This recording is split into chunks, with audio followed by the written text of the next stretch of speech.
Knick of Time Show. Go check out that show. It's a great show. It's a great show. New York, New York, big city of dreams. New York, New York, big city of dreams.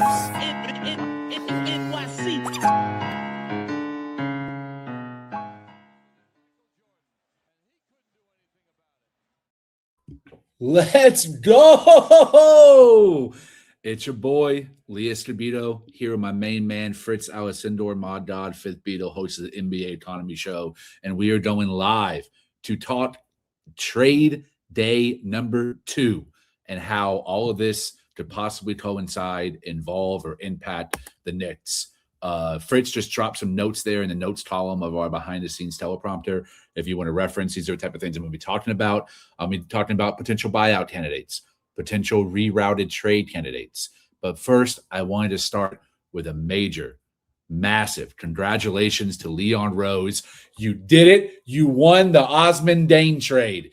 It took 3 years later, but we're here. Congrats on your championship. You beat Sam Presti in a draft day deal where Osman Dane was selected with the 11th pick in the 2023 trade and sent to OKC for 3 crappy protected first-round picks, one of which was used in the Cat deal. So the Knicks didn't have to give up one of theirs or another swap. Another was used in a deal to the Charlotte Hornets, which I believe was the one that offloaded some of our contracts in a salary cap saving move for us. And they selected Nick Richards with that. So congratulations. Osman Dane's been traded to the Chicago Bulls or Charlotte Hornets. That's who it is. As one of those bum teams. The Charlotte Hornets now own the rights to Osman Dane. I'm sure he is soon out of the NBA, just like Poku and Trey Mann and Robinson Earl before him. So had to do my props. I've been very harsh on Leon Rose lately, but I wanted to give props that he actually fleeced Sam Presti again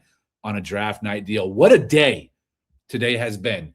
Not just for Knicks fans, but fans of the NBA at large. Guys, the ops are getting better again. The Charlotte Hornets are tired of being the laughingstock of the NBA, tired of being the number one meme, GIF, JPEG, zestiness, the LaMelo Ball Diabate situation. And I think they're finally trying to make a run either this year or next year by adding Kobe White to their already stellar depth and young core. They really just need a big man, and they're on pace to get a lottery pick next season. So things are rounding out in Charlotte for the first time really ever. This is probably the best young core they've ever had in the history of their organization. And it's almost as good as some of the cores they had back when they were in Charlotte. So good for the franchise, bad for the Knicks because they're in the Eastern Conference, and they're a team that's on the rise with a lot of really talented young guards, and they nabbed someone that I've long coveted in Kobe White. But you know what?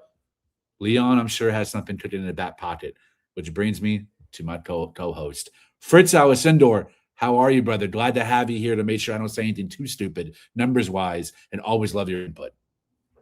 Yeah, man, this is that time of year. It's going fast and furious. Indeed, man. It felt like today when the first trade broke, it was just like boom, boom, boom, boom, boom, boom, boom.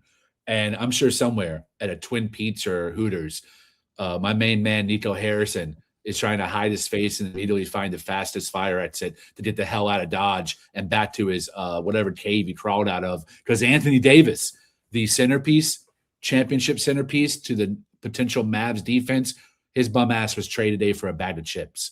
It was an absolutely horrid return. However, the Knicks don't need a superstar right now. We just need an ancillary role player. So some of those pieces could become interesting in terms of the Knicks looking to scrape the bottom of the barrel and find a piece that can help us at the end of the bench. Fritz, just kind of want to get your overall thoughts on how this day. I know it's been a lot for you. You're someone who likes to think about all the implications of trades, not just financial. What were your kind of thoughts on the trades that happened today? Yeah, there are some opportunists. There's some teams like some people aren't valued and they took their shot. Like I wasn't sure. I thought maybe the Wizards would wait till the summer to do something, but like they took their shot now because just the price is so low. So yeah, there's a lot of teams just taking advantage of like cheap prices. If it's on sale, they grabbed it. I'm glad you brought up Washington because I wanted to ask you a pointed question you brought up in the chat, and I would love to hear you expound more. You mentioned that, like, how can Washington possibly tank while bringing in both the contracts of Trae Young and Anthony Davis in the same season? What did you mean by that, and what do you think the implications are for that pick that we own in this upcoming draft?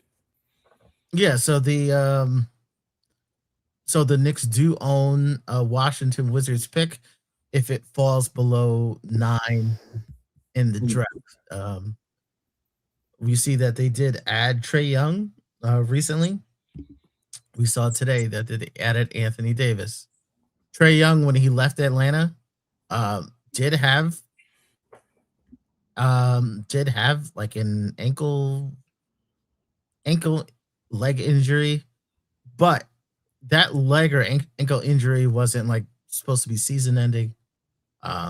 We see with Dallas, AD has an issue, but it's not supposed to be season ending.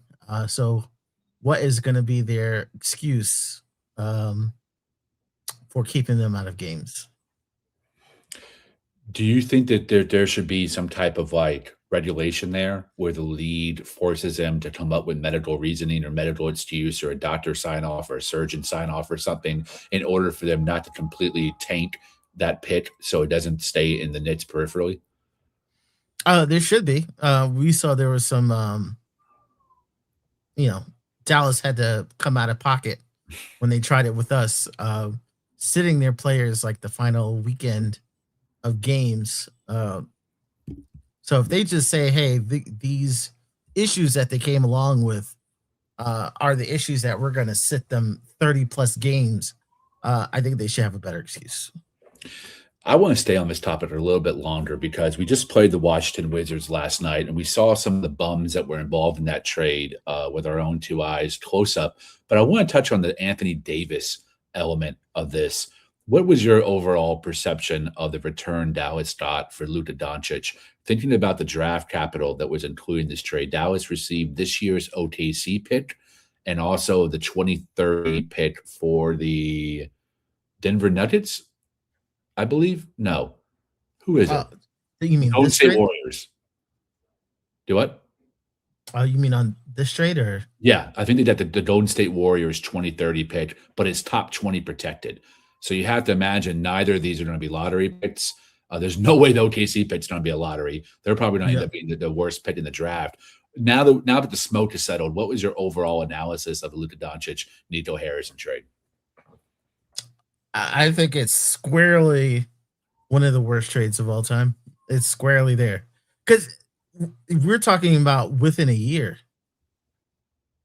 Within a year, this happened. It wasn't like there's some trades over a couple years. Someone's injured and it just doesn't work out. It didn't work out within a year. And not only what makes it bad is when they made the trade, it's to win instantly. It was to win more. And you literally destroyed your team in one trade.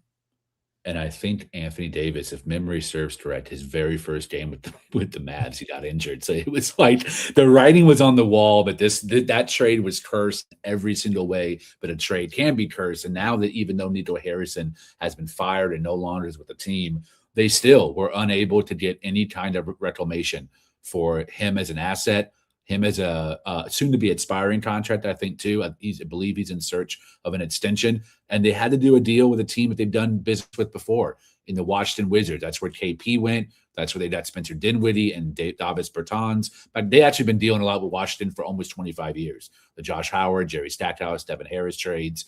So those two teams are familiar with each other. I'm sure Cuban has connections, but none of that was any leverage to get anything of value back. But there are some pieces, I think, that came back to Dallas that with Dallas trying to shed additional salary, not trying to have much on their books to continue to build around Cooper Flag, ostensibly probably to the draft, but they don't even have control of their own capital. So it's really going to be free agency and second-round picks they're really going to try to bunker down on. But the outgoing, what Washington received from Dallas, Jaden Harvey, Jaden Hardy, a pick that Nito Harrison trade a first round to get into that draft and trade for. Another Nito disaster. He is now finally kicked off the team and sent to hell space in Washington, along with probably one of the most hated Maverick players in team history, D'Angelo Russell, who I believe Washington has already waived, as B the Motivator said. You better learn Espanol because you're about to play in Mexico in the G League International. I don't think he will ever be back in the NBA because of just how bad his fit was on a vet minimum here in I live in Dallas, so here in Dallas. But there were some other players I wanted to talk to you about. And I want to talk to you specifically because you, unlike anyone else on KOT, including myself, really understand how the CBA works.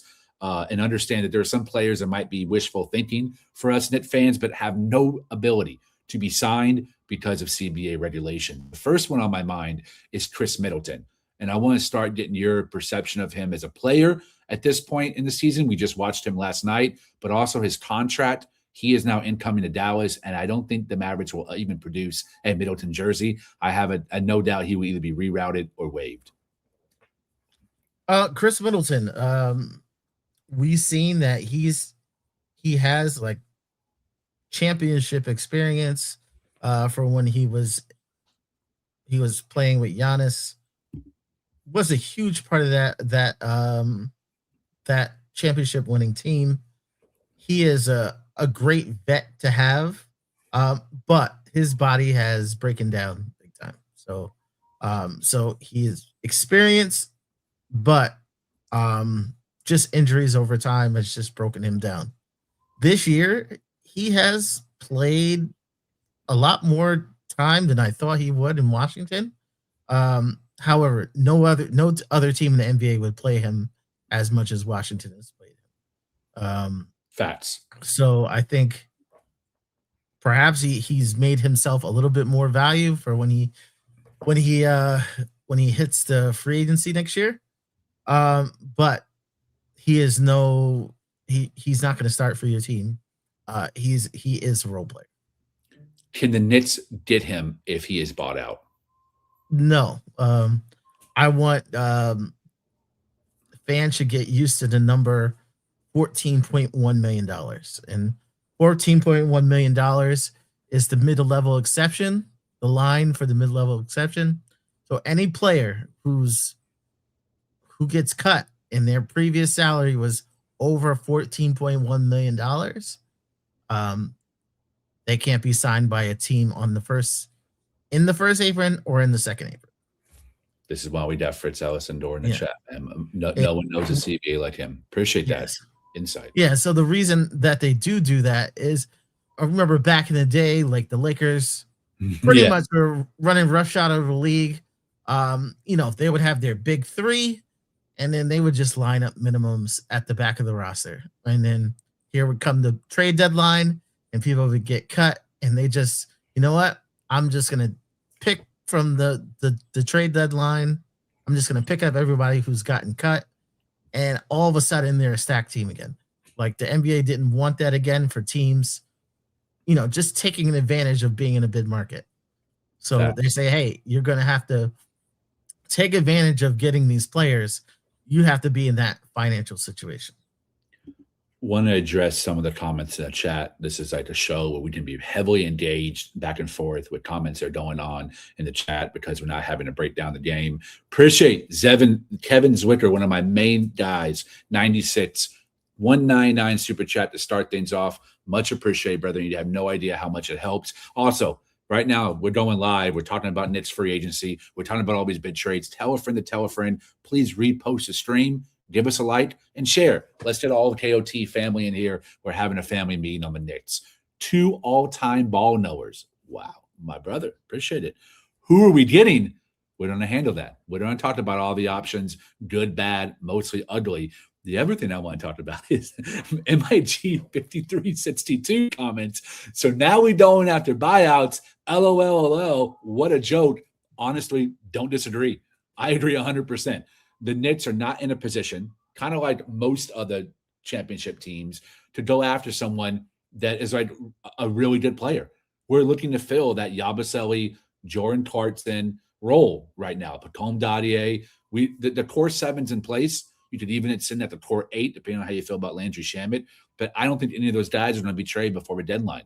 All the optics and reporting supports that as well. Giannis might be the only thing that would disrupt that core 7. And from what everyone's reported, we're still in those negotiations, but it looks very unlikely he might be traded at all today. It changes every single day. The situation changes. So yeah, that is who we're looking at in terms of buyouts. And I want to pass it over to Fritz to give some explanation to why the Knicks can really only look at buyout candidates, low minimum contracts, because of where we are currently against the second apron. Yeah, just limited options. And not only that, the Knicks have players that other teams want, but we don't want to give up those players. Like, there are players such as Deuce McBride. People would love to get their hands on Deuce McBride. People would love to get their hands on a Mitchell Robinson. But we don't want to trade those players. The players that everybody seems to want to trade, Yabusele. People want to trade Pacome Dadier. Players who are not only not considered like an average player or a neutral value, they're negative value. So like you're not going to get something better back by trading those players unless you're attaching a few picks. So yeah. Go ahead. So so what the Knicks could look to do is perhaps they make a trade for Yabusele using a few picks. But you make sure that you don't bring back so much salary that you don't have that you can't sign a 15th player. And then probably what they're trying to do is either I'm going to trade Yabusele or Pacome Dadier, and I'm going to attach some assets, and I want nothing back, so I can sign someone, or I want somebody cheap enough back that I can sign someone else to the roster. Man, great insight. You answered the question that I was going to follow up with already. I just wanted the brainiac. Hey, fans, 250 in the chat. We definitely appreciate y'all. Let's get those numbers up. Continue to share. Again, we are having a Knick of Time Show family meeting with Uncle Fritz and Uncle Lee. We're here chopping it up post mega trades that have happened across the NBA, some that have helped our ops out, some that have helped out Western Conference teams out, and we're going to be scraping the bottom of the barrel to figure out who can the Knicks target, which leads me. Oh, also shout out to Ed for reposting the stream. Please repost the stream to help get more people in here to help join the conversation and discussion around Knicks buyout candidates. There is one player that was involved in the Anthony Davis trade that I wanted to talk to you about. And it's the only one from that deal that I think is either realistic or is someone that I would even be interested in. And that is former lottery pick, former top 3 pick, Marvin Bagley, who was moved from the Washington Wizards to the Dallas Mavericks. Dallas still, even after trading Anthony Davis, has quite a logjam in the front court. Najee Marshall is still there. PJ Washington is there. Derek Lively, broken foot and all, is there. Daniel Gafford, another trade candidate, is there. They got a lot of bigs. Is Bagley a part of their long-term plans? Maybe, maybe not. At 6'10", he's in the last year of his deal, making about $2.3 million. This would mean that Pacome Dadier could be traded straight up for him salary-wise, and we would actually save a little money. Or Yabu could be traded for him salary-wise, and we would have another like $2.5 million, a little bit over that to sign. Now, these are hypotheticals. Doesn't mean that's what Washington would take. I'm sure draft capital would have to be attached to that. But his points per game this season are 10 points per game, 6 rebounds per game, 1.5 assists, a scorching 63% from the field and 42% from 3. Oh, on 0.5 attempts. Kind of like slow-mo, Kyle Anderson. He's on paper a stretch 5, but he doesn't shoot threes. So I would forget all about the three-point shooting and really focus on that 63% field goal. That's mid-range, around the rim, on some seals, put-back dunks, a few post-ups being run for him. But, this is a guy who has never really been able to stick no matter where he is. But I wanted to talk to Fritz about your interest in Marvin Bagley, the financial implications, and what kind of draft scenario would have to happen in terms of assets outgoing for us to sign him. Okay. We first have to really see what Dallas's intentions, because Dallas is everybody's getting injured. Even last night, one of their centers went down. So you have to see if, is he someone that they want to keep for just a little bit to cover some injuries, or are they ready to move on from him now? Like, he's not someone long term Dallas should want. So I would expect for him to get cut at some point. At some point, being cut it. And just seeing what does their center rotation look like. Even though it doesn't look like, Dallas probably wants to tank at this point, but you still have to dress players. You still have to have enough players to get the, to fill out 48 minutes. Do you think it's more likely that Bagley is cut or traded from the Mavs? Actually, let me see. $2.3 million last year of his deal. To me, I'm thinking if we attach 2 seconds, this is my best case scenario. We attach 2 second-round picks, which is almost what they got for Anthony Davis, and Yabu's contract. That frees up about $2.8 million for us and brings back Marvin Bagley. Actually, let me see if their cap sheet is updated. He's horrible defensively. I think he's ineffective when he's playing the 4, but the on-off numbers, they were positive in his favor. Again, it's a Washington Wizards team, so that comes with its own caveat, right? A positive on-off numbers for an ass-crack team, it doesn't always tell the truth, and you have to dig a little bit deeper in those advanced analytics. But I think for what we wanted from Yabu, someone who can play the 4 and the 5, who can rebound the ball, who can score on putbacks, or kind of is like a 4th or 5th option, he could kind of be that. It would just, the defense would be worse than what Yabu is, in my opinion. Yeah. Harden, I'm just trying to look at the numbers here on this trade.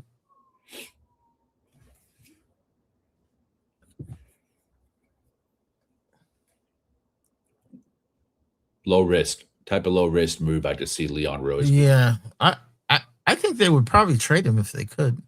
If they could get some seconds, I wouldn't see any reason why they wouldn't trade him before the deadline. Is that a deal you'd be willing to attach 2 second-round picks in Yabu's contract to do? If there's enough space for Dallas to stay under the second apron, maybe they'll do it. Yeah, but to gain $3 million, yes, $3 million for space will allow you to not only have, your third center, but it will allow you to sign your 15th player. Right. There's double benefits there. Yeah, someone who can really help this team for the playoffs. And you get off Yabu's guaranteed money from next year too, and get someone either, as you've been mentioning, a rental, and we let walk, or we re-sign to another cheap deal if he ends up really bolstering our bench. Want to give a shout out to MIG. Yeah, man, we are not here to defend Leon Rose or kiss anyone's ass. We're going to give it to you straight, no filter. We don't play favorites. We have guys we like over other guys, but when it comes to the front office of a coaching staff, we're going to keep it a buck. And Leon Rose, I think he carries responsibility, and you can even call it blame for why we are scraping the bottom of the barrel when a team like OKC, fresh off a championship, is able to get a fleece for Jerry McCain. You have to put some responsibility and onus on Leon Rose as well. Salute, salute, salute. Shea Powers, 29-0 salute. Let's get it, man. I agree, bro. Much love to the panel. Much love to the chat as well. We appreciate the engagement. And agree with Nick Yak, too. I think there's no way anyone's taking Yabu as is. That's been the reporting by Fred Katz and Ian Bedley. You would have to, I think Fred Katz went as far to say 4 second-round picks would have to be attached to him if you're looking for an upgrade, right? Marvin Bagley is an upgrade on paper. So that might take 4 second-round picks, which is a conversation, again, it's tough to just say yes, because there's financial implications and all those other things too. So I'm hoping that there is a Yabusele move. I just don't think it's going to be something that we're blown away by. I think it's going to be something that we're just offloading his contract and getting rid of that guaranteed money for next season. Salute, Kareem Grant, 47-23. Let's go, Ron, 60-83 with the $5 super chat. You have no idea how much this money helps us as a young entrepreneur group. None of us getting paid for this, not just keeping the lights on, but helping enhance the lighting, the backgrounds, and the visuals for each one of us so that we can bring you the most professional analytics and breakdowns while looking clean and crispy at the same time. So thank you, Ron6083, for your super chat. He asks, Lee, we don't appear to be making any moves. I don't know if we should cheer or be afraid. Go New York. Well, with the ops making moves, I think there is reasons to be critical of Leon Rose and how he got us here.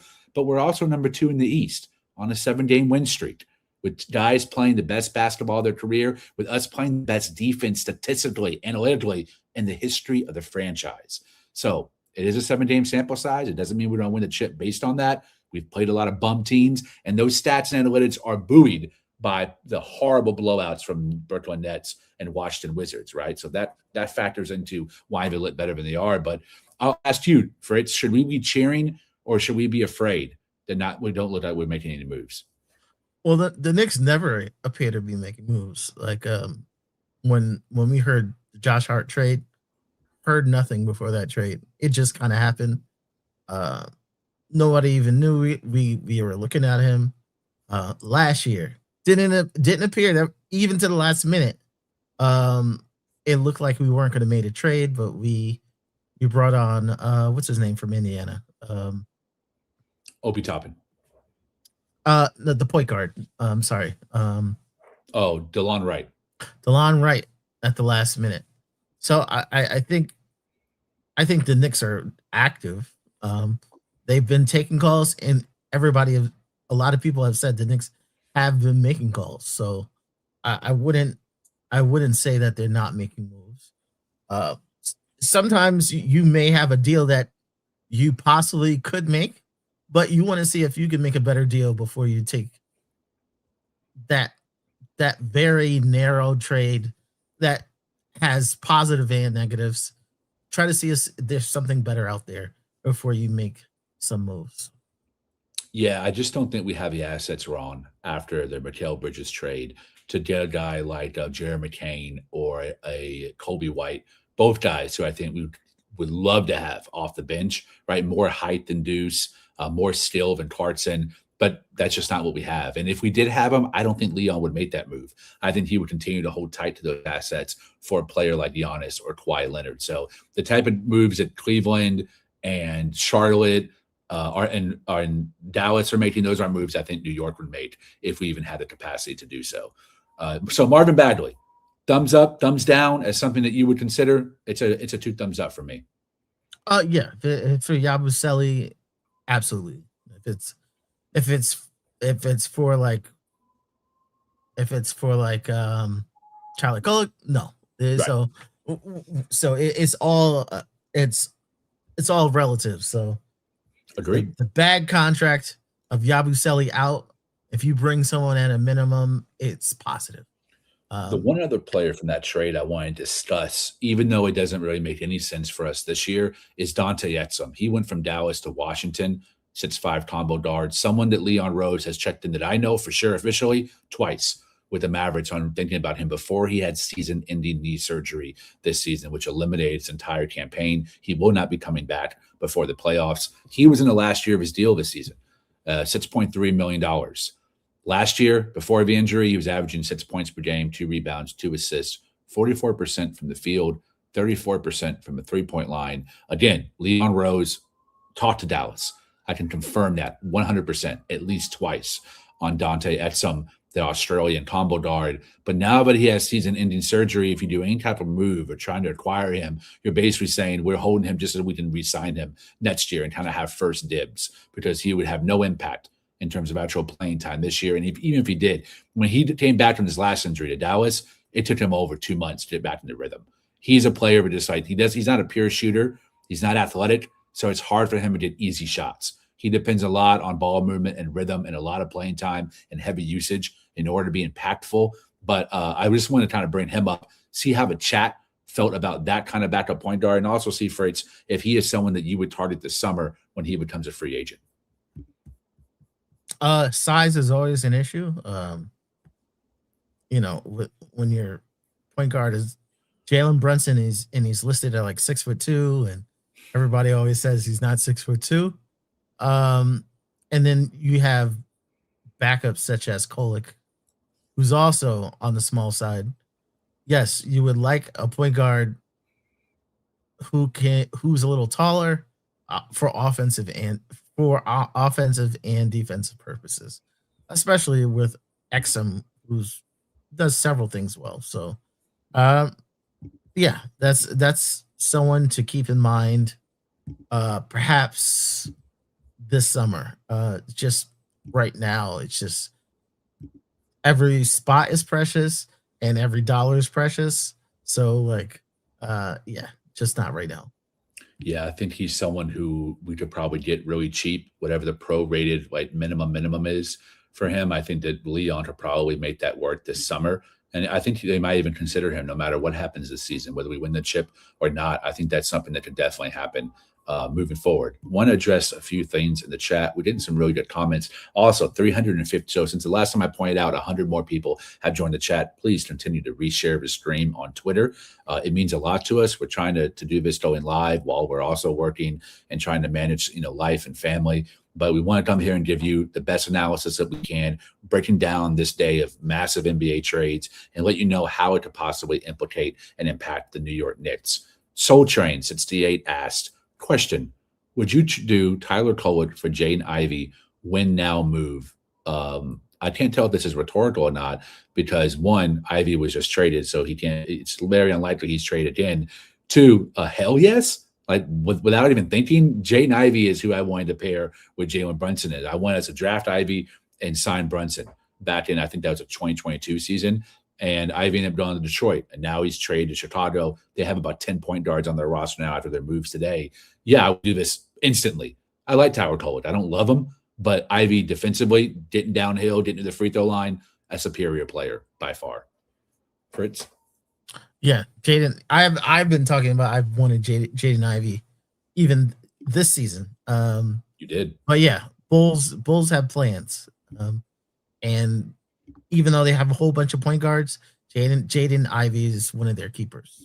So, Jaden Ivey gives them a lot of things they had with Kobe White without the big price tag that Kobe White probably is going to command this summer. So they're going to go with Jaden Ivey. Hopefully get him at a more reasonable deal than Kobe White. Yeah, no problem, man. We appreciate the questions. The more questions, the better. We would love to give the insight that we have and the perspective that we have on anything that you might. And agree, Nick made a good point too. Money doesn't work. We're trying to analyze that more in the hypothetical, right? It's a hypothetical win now move. I think it's kind of eliminated off rip just because I don't see, as Fritz said, Chicago rerouting them. I think Kobe White is a guy there we're looking to get rid of, as well as Ayu Densamu, who we will touch on a little bit later. Shout out to Cartagena 2262. He says Dinwiddie would be best option right now, but he played himself. I don't know if haven't seen before in the chat. If you're new here, welcome. Please give us a follow. He is someone who I was clamoring for in the beginning of the season once Malcolm Brogdon retired. I really wanted Spencer Dinwiddie because to me, I thought he had more to offer than a Mike Conley or a Chris Paul or anyone else, right? I was really into him. I loved the chemistry he had with Brunson and Dallas when they would do those 3 guard lineups with Luka and JB. And also, he's just a big guard who can get downhill and who's really good at drawing fouls and hitting his free throws. But I think he signed with a team in China or Israel. I can't remember which one. I don't think he's coming back to the NBA. I don't think the Knicks have, for what Ian Bedley reported, at that time, the Knicks never checked in on him. So he was someone that, Casey Smith was in Dallas. Now he's in New York. Maybe Casey Smith was like, yo, man, he's got a bad attitude. Now the locker room guy. Maybe even Brunson said that behind the scenes. You don't know. But, yeah, I really wanted Dinwiddie, but he didn't seem to be someone that we were going to be able to target or had any interest in targeting as well. Lots of Ayo comments. Definitely going to touch on that later on. Coach CR 617. What is this AD trade? It's the end of the Nico Harrison legacy. He was traded to the Washington Wizards for 2 really bad, heavily protected first-round picks. One protected, the other one guaranteed to be awful, which is OKC's 2026 first round. Probably going to be 28, 29, 30 in the draft, so essentially a second, as well as a bunch of bums that came back. And we're kind of discussing which one of those bums are targets for the Knicks. and which ones aren't. Z Diddy, 3710. I hope Colin Sexton gets a buyout. I would love Sexton as our backup PG. You know what, brother? I would too. But let's turn the fight to Fritz Alessandor to burst our bubble and bring us back down to reality. Fritz, is Colin Sexton, who was traded today for Kobe White between a deal between Chicago and Charlotte, a Knicks target? Absolutely not. We see what I just posted in the chat. The non-tax level mid-level exception is set at $14.1 million. So he currently makes more than $14.1 million. We won't be able to sign him, even if we have the cap space to sign him. Yeah, and as Fritz mentioned, the Lakers that was such a good analogy that you used, because they were always doing that. Every time these mega Bradley Beal level contracts were bought out or waived, they would hop in and sign them on their bench, and they would end up helping them win a championship later on, right? And that's they're trying to do that to add more parity, so you don't have 2 to 3 super teams in the coastal markets. New York, LA, Miami, who can sign guys for $2 or $3 million while the other team still pays their $50 million contract. And now they're living in South Beach weighing a chip, after leaving Utah or something. So this is to prevent that. And I think it's good for the team. I think it's good, not the team, but the NBA. I'm actually for that. I support that, even though it does keep us from getting someone like Sexton, who would have been a way bigger upgrade than Jordan Clarkson based on the impact that he was having in Charlotte. But let's talk about this Chicago trade. Chicago since Kobe White, another guy I will have loved to have. I think you would have wanted to have him as well in our conversations. He went to Charlotte. We have been having a lot of conversations in our group chat, KOT group chat, about the Charlotte Hornets and their kind of rise to relevancy. It's funny, they're on like a 7-game win streak, but they're still like 5 games under 500. So that's how bad their start was. But things are turning around. What's your impression of their team, and what do you think Kobe White brings to their roster? They've turned the corner. They've turned the corner when it comes to winning. I think Kobe White may have to do more with turning the corner on maybe some players going out this summer. It's maybe LaMelo might not be there. And Kobe White is like a big personality. He is a big personality. I think he could kind of fill in LaMelo's influence. Where LaMelo's influence is there, they've been trying to kind of get the immaturity out of Charlotte. A lot of those players who've been there the last few years, they want to go in a different direction. And Kobe White's a big personality that either can take a little bit influence away from LaMelo, or if LaMelo isn't there, he could probably be the leader of the team. Bold take, and I 100% agree. This is why my main man Fritz Alessandro knows ball. And as he was talking, I see the chat rising. We're approaching 400 people. Please continue to reshare the stream. It costs no money. It's very little effort, but it helps us rise into the algorithm and in the standings to try to bring more people to our channel and help a young Black businessman, entrepreneur like Jay Ellis continue to live out his dream and try to bring this channel to the masses, where we try to deliver the best analysis that we can, with whether it be insider information or former ball player perspective, or just an overall love and passion for the New York Knicks. We really appreciate all the little super chats. Every penny counts, every share counts, and every comment in the chat counts as well, because we really care about engaging with the team as well, and trying to give you the best conversation, two-way conversation between us and our fans. So definitely appreciate it.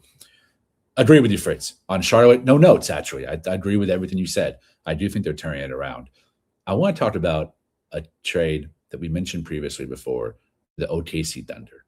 Getting Jared McCain for a 2026 Rockets first-round pick, a move that you have to imagine will probably be into the first round, right? 25 or 28, and 3 second-round picks. What do you think about Philadelphia giving up on him? And what do you think about his addition to the OKC Thunder's championship roster? Well, Jared McCain suffered this year. He's not Jared McCain of his rookie year. That could be due to VJ Edgecombe basically kind of taken over. But he is like a big guard, and he's shown like, yeah, he's like very good offensively. It's a nice like chance for the OKC Thunder, and with the amount of assets they have, like it doesn't hurt them. Like it doesn't hurt them. They're gonna take little chances here with these extra picks they have. So it really can't hurt them. If it blows up and he's not any good, they can always just reroute him somewhere else. My boy Fritz is cooking. Agree with everything you said again, man. Yeah, it's a super low risk. You saw the rookie year campaign before he got injured. He was the front runner for rookie of the year, which is absolutely crazy to think about. And now he's with the OKC Thunder, and they kind of Shea Gilgeous-Alexander, what I'm hearing from my reporter friends, that he suffered an ab injury, and they're kind of unknown when he will return.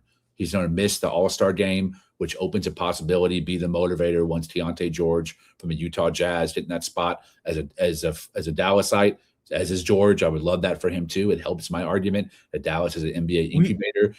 We do have a breaking trade, not the Knicks trade, but there is a new trade. Drop it. Cleveland Cavaliers have agreed to trade Lonzo Ball and 2 second-round picks to the Utah Jazz. Yeah. And they didn't say anything coming back. Utah Jazz, let me see. Nothing coming back, I think. So Cleveland Cavaliers, if anybody watched my videos this morning, next year, I think right now they're actually like maybe 10 million over. Let me look that up. Cleveland. They may be ducking the tax this year, actually. Oh, you guys. So they're over they're over the second apron by $13 million. This gets them closer to getting under the second apron. So they probably, if they can do another trade, they miss the whole second apron and they extend their contention window longer. Yeah, they were one of the teams that when we were doing our preseason, I think you're the one that brought up that they had very little wiggle room in terms of how they could improve their roster because of where they were in the second apron. And now they've shed so much salary while also bringing in Harden is like a crazy thing to imagine. I see Harden as an upgrade just in how he makes other players better, not necessarily his defense or playoff choking resume, which is real. But I do think he will help make Evan Mobley better and Allen if Allen's still around. The Lonzo Ball was a failed experiment by the Cavs. They brought him in, and there are a lot of Knicks fans, including me, that were jealous of that move. I wanted Lonzo on the Knicks, but he's mostly washed in his time in Cleveland.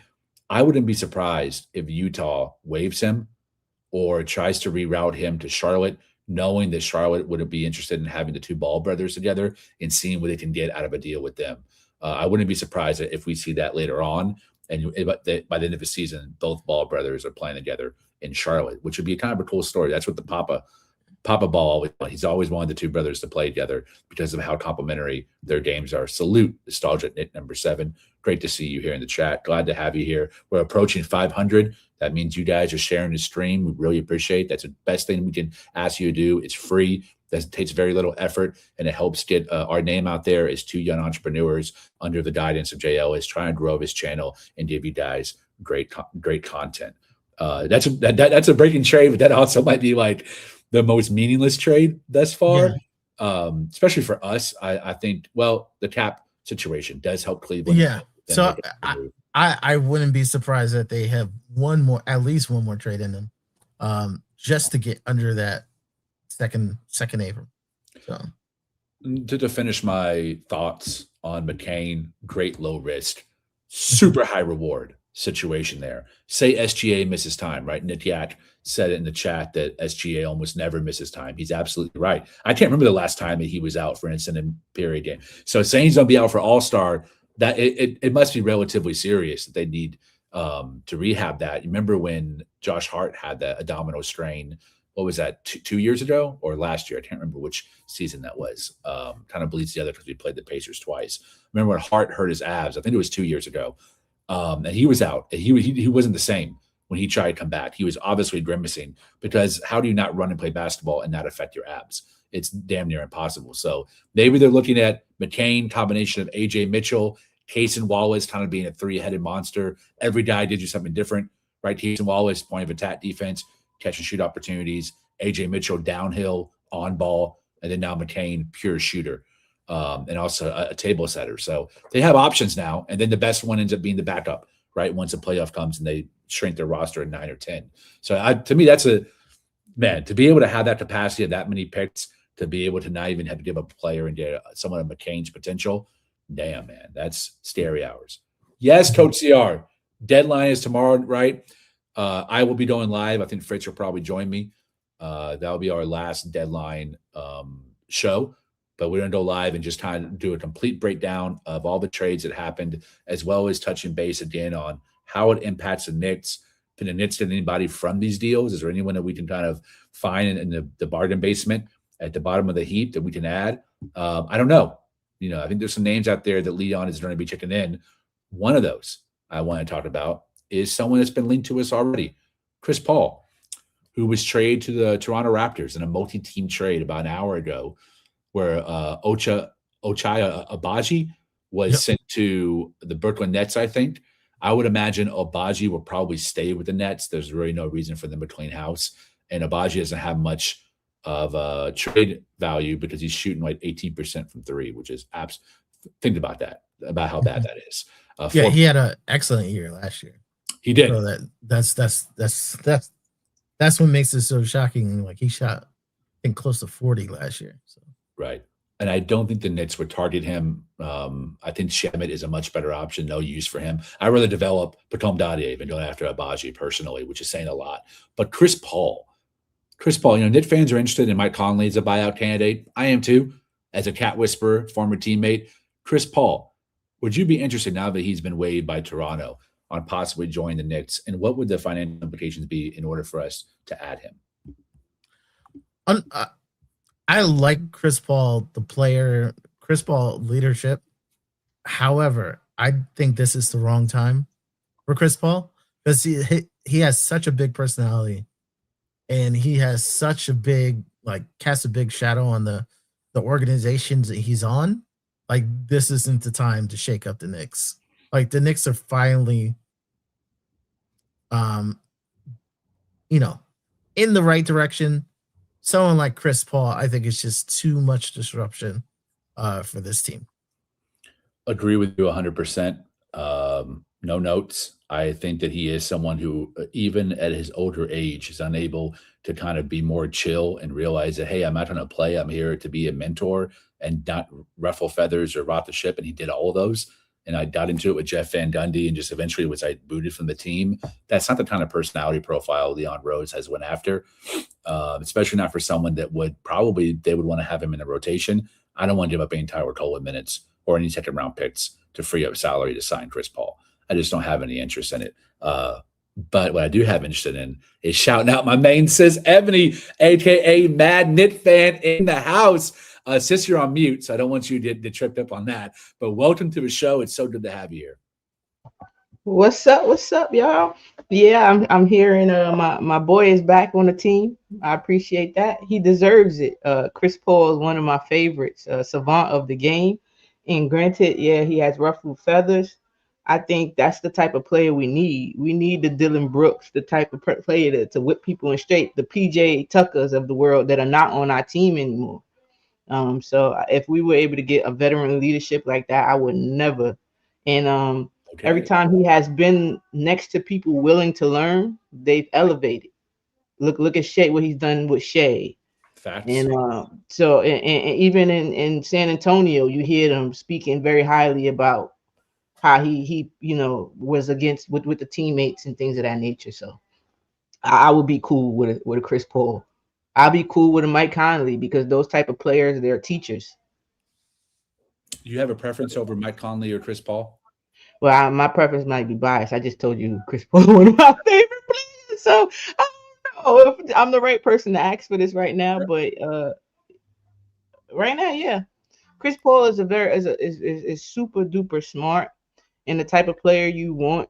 Jalen Brunson, like smart wise, game management wise, to learn like that game, getting your whole team involved, and also Kolak, also Kolak, getting him as and comfortable in his role or more comfortable rather. Oh yeah, it feels good. Mitch is doing what I always know he could do. he is Mitch is Mitch. At this point, that's why I don't have to keep tooting this. I will toot his horn. Don't get me wrong. But as long as it's not no disrespect and he's getting his flowers, I'm all for it. But if I have to go between the two, I think it would be CP3 for me. Just his IQ, the type of another player coach, somebody also who's not going to let you BS. You get what I mean? He might not need to play even for that, but we need somebody on the bench when it's time to get these people belted BTA. Like you need a teammate to do that for you every once in a while. And just because you're a scorer doesn't necessarily mean you're a leader. And I think people get that confused. Like Jalen Brunson, he's our leading scorer. He's the leader. But everybody's not a natural born, you get what I'm saying, leader with words. He's just going to go out there on the court, give you 30, this and that. But sometimes you need more than that. So, speaking of point guards and mentors, two people in the chat, Building Blocks 67, 62, and Prezi the Boss, one of the OGs, one of my favorite guys in the chat, both say that the Jazz are expected to waive Lonzo Ball. So my crystal ball premonition rang true. I think he'll probably go to Charlotte to play with his brother. But would either of y'all be interested in Lonzo Ball to the Knicks, even though he had a very down year in his short tenure with Cleveland? I think absolutely for Lonzo Ball, size, and I think he's like one of the point guards who would be great for like Mitchell Robinson. If Mitchell Robinson tier. We haven't been using Mitchell Robinson to the full offensively, and Lonzo Ball is definitely one of those point guards. Okay, Rich been on fire today with the Tates, man. Telling no lies. Yeah, I think if anybody Tyler Kolek should be learning from, like Chris Paul is a good teacher, but Lonzo Ball is probably the one that Tyler Kolek should probably be learning from, because the archetype of like passing, I think, would be really good. Getting out and running, yeah, absolutely, Lonzo Ball. Oh, you're on mute, sis. Oh no, I was telling my baby he's loud. I can hear him from upstairs. But yeah, I get Chris Paul. I never forget JJ Redick explaining how Chris Paul was a maniac. How most people look at the game from 2 minutes and how many possessions you can get from it. He was doing it well into 6 minutes, 5 minutes. How many possessions can I possibly get? How can I get my teammates involved? People forget what the type of player Chris Paul was in his prime. You get what I mean? Pass first guard, could score, shifty, handle out the So he's been through all that. He's been the man. He's been the all-star. He's been the person that couldn't get off the bench. He's been the villain of his team, supposedly. He's done all of that. Now it's just like the farewell, finishing off and kind of passing it the torch. And he's done that just about every stop for people who wanted that. Anything when it gets to Harden and Kawhi, I'm a huge fan, but he's a quiet diva. You get what I mean? So Devo or whatever you want to call it. So if anything with Harden and Kawhi and you saying, oh, it didn't work or it was problems, I believe it. You can't use the Clippers. The other spots that he was in, though, he's elevated the guard play. He's elevated the youth around him. And that's just the type of end of the road player that I want. Because it's not necessarily that he will play a lot. We don't know that. Kolek is doing a great job right now. I don't know if I could speak about that, but because we on trade, I won't get off. But CP3 is I would take him over Conley. I know Conley is more probably game ready right now. I guess like body shape wise, maybe has more of a game than CP. But at this moment, we need the players that we're going to play a lot of minutes to be smart. Ebony, what about Lonzo Ball compared to Chris Paul? No, I'm Lonzo. It's Lonzo's injuries. I thought it would. I thought it would work in Cleveland. I did. I thought that would be a decent fit for him to play his game, some defense, and get the ball to the scorers. That's your game. How could you mess that up? That's your game. He didn't do well, so now that's a little skeptical. that's in your wheelhouse. Those are your strengths, and it didn't work out for you. So how would I believe that your strengths would transfer at a media where we're going to critique you more now because you already know New Yorkers and more eyes on you? I'm not too sure. Let's look at Lonzo Ball. Oh, go ahead, Fritz. Yeah, and the players that we mentioned, like their like situations kind of looks maybe set up like we're talking about what's his name from Minnesota. Mike Conley actually may go back to Minnesota.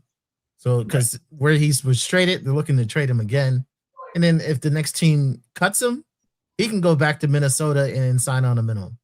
So like Minnesota might be like pulling a fast one on every way. So yeah, we'll have to see if these players have something already set up for their future. Yeah, we have the stats here in front of us for Lonzo Ball, who played 21 minutes a game in 35 games with the Cleveland Cavaliers and averaged 5 points, 4 assists, 4 rebounds. But when you get to the shooting percentages, 30% from the field as a guard is unacceptable, and the 27% from the three-point line and 67% from the free throw line as a guard. That's about as washed as you can possibly get. Yeah. I'm cracking up over here, Lee, because I'm thinking about him and Mitch on the floor. They're gonna guard them together. They just go. The Lonzo Ball's man is gonna be on Mitch somewhere. They just go. Yeah. No, I agree. I agree with Ebony. Like CP3 out of the three names is the better of the three. However, he's on a farewell tour. He's taking away like attention from what needs to be focused on. Like you have to worry about the farewell tour, so you have to play him a certain amount of minutes. But you have to worry about his big personality. I don't know. I don't think of Chris Paul as a look at me type of player. I haven't really seen that in his career, honestly. I mean, he might not ask for it, but the league is going to give it to the league is going to bring out maybe not the rocking chair or all that stuff, but like it's going to take a certain type of energy. Like every city he goes to. Maybe just Fritz. Maybe it'll give the little jolt the Knicks need. Like, oh, we got to get CP3 one before he get out of here. We got to get CP3 something. Yeah. We got to get a guy something before he get out of here. I think the Knicks will look in on Lonzo Ball. I think they'll be interested in it, but I think he's going to go to Charlotte. I can't see him passing up an opportunity where he controls his future, and knowing that the stock has fallen. I think going and playing with his brother knowing his game, him knowing his brother's game, I think that's a place where he could not only win for the rest of his season, but actually accomplish something for the first time in his career and being a part of their rotation and have a chemistry with him and his bro. I think that's going to be hard for him to pass up, opposed to coming to New York and fighting Tyrell Kolek for minutes to backup point guard. I don't think that Ball would come here and immediately be in the rotation. I think he would have to earn a spot in the rotation, where if he went to Charlotte, I think he would probably play just because of the best player on the team is his brother, and that would earn him some leverage. So he's going to Steph Curry it this year. His value in Charlotte, his value on Charlotte is beyond just on the ball, on the court experience. You have Lonzo Ball, who's kind of reckless out there, his big brother to keep him in check. You have a very young team. He becomes the vet on the Charlotte Hornets. So like his value goes beyond how many shots he can hit. If he literally can keep Lonzo Ball in check, that's worth it in itself. Great. Excellent point. And I just want to say, Charlotte. So they waived Conley already. Didn't they get Charlotte? It hasn't happened yet. Hasn't happened yet. They may try to trade him again.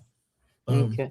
Because I thought those picks that they did, I made fun of them when they said they was taking a new image in the players that they took. I was like, well, that's the image. I was like, that's the image you're trying to take. But now they're getting some veteran, making competent moves. I see it. Kobe White, great move.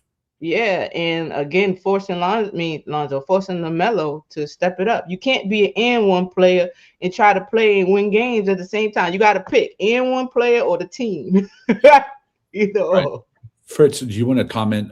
First of all, shout out Nityat. Nityat's been dropping some gems in the chat all year. Really, your feedback and some of the ball knowledge you've been dropping has been fairly impressive, man. I've been watching your comments. You've been very active, and we appreciate it, my man. Even though you roast me sometimes, I love that too.